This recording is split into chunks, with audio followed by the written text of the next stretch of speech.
Hey guys, welcome to another episode of Culture Spark. Sorry it took a while for us to release another video. I'm actually still recovering from being sick for almost like a couple of weeks or so, and was dealing with a lot of personal stuff on my end as well. Well, in any case, today we will be taking a look at the unmasked version of Red Hood from the DC Multiverse line by McFarlane Toys.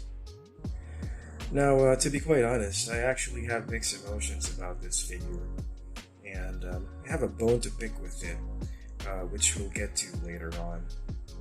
Alright, so let's take a quick look first at the packaging, and here is the front, and as you can see, this is part of the gold label collection from McFarlane Toys, which until now I am still trying to figure out what is so special about this whole gold label thing right here.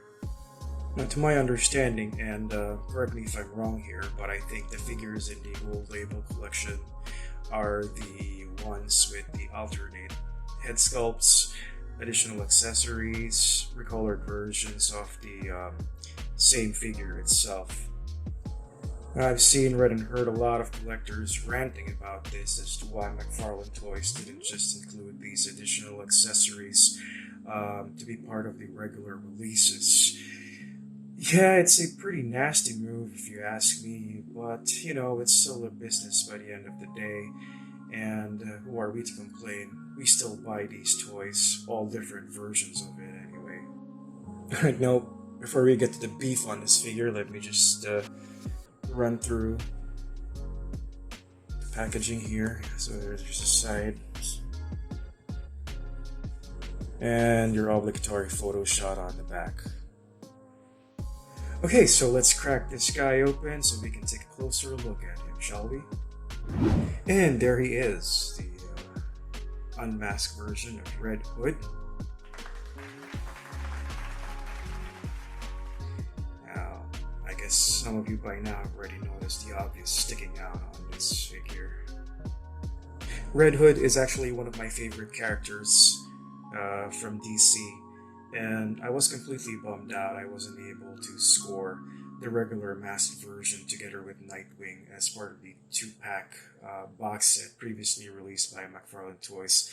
And down the line, I think they were also about to put out a singles version of this, but due to supplier cuts here in our country, it unfortunately didn't even reach our stores, so I ended up with this one instead. Alright, now, so let's take a look at the figure itself. And I don't know if you can hear it, but it started raining again here.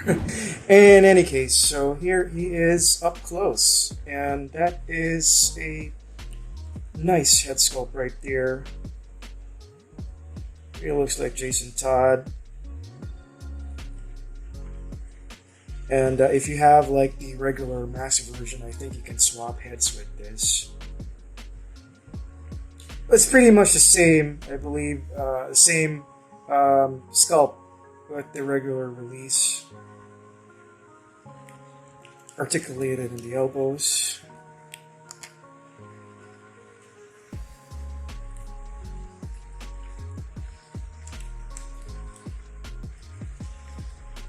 A little bit of ab crunch there. Moving on the waist, legs, toes,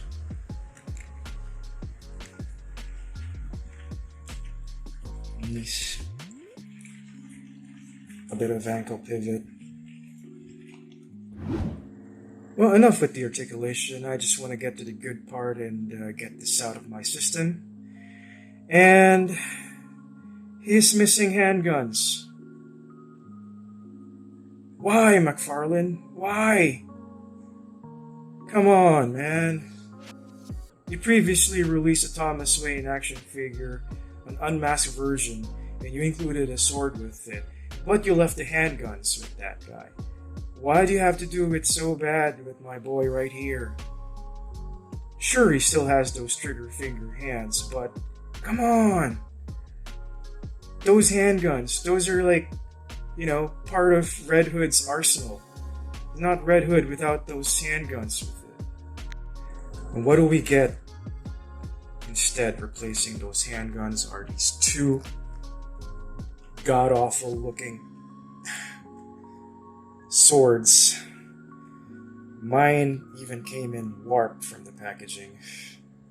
It's made out of this rubbery material. So,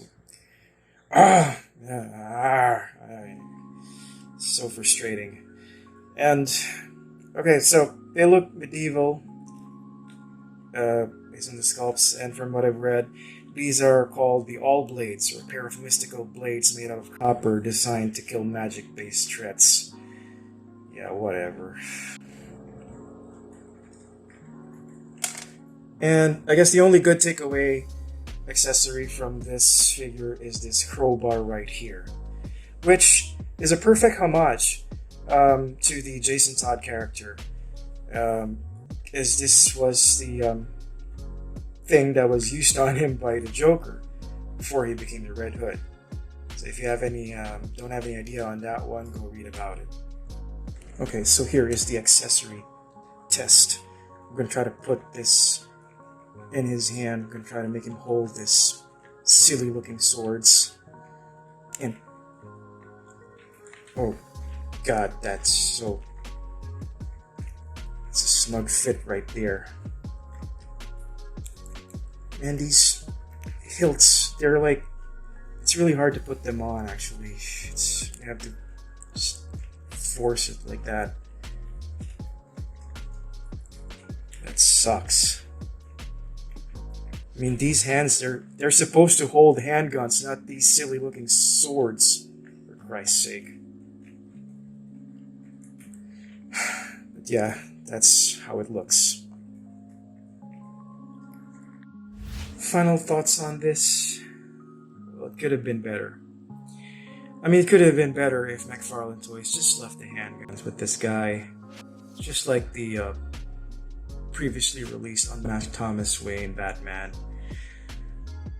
I also noticed this as well with the new Suicide Squad figures for Bloodsport and Peacemaker. I don't know what's the real reason behind why McFarlane Toys is trying to level down on the whole gun accessories for their figures. I don't know. But other than that, this is still a good figure, don't get me wrong. I love the entire design of it, the sculpt, articulation. Recommended for customizing and kit bashing if you're into that kind of thing. It's still a good Red Hood figure, minus the handguns, I suppose. But yeah, I'll just probably have to reach out to a good customizer who can pull me a couple of Berettas and holsters for this guy instead.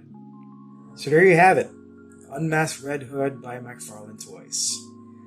Again, my apologies guys. I'm sorry if this video was just about me complaining on those missing handguns. It's just frustrating, you know.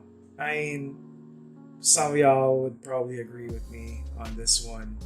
As a collector, especially when you are very particular with the character that you like or that you love, and clearly this is just, you know, one of those missed opportunities. But other than that, I still love this figure. I will still include this as part of my growing DC Multiverse collection. So thanks again for your time, guys, and later days.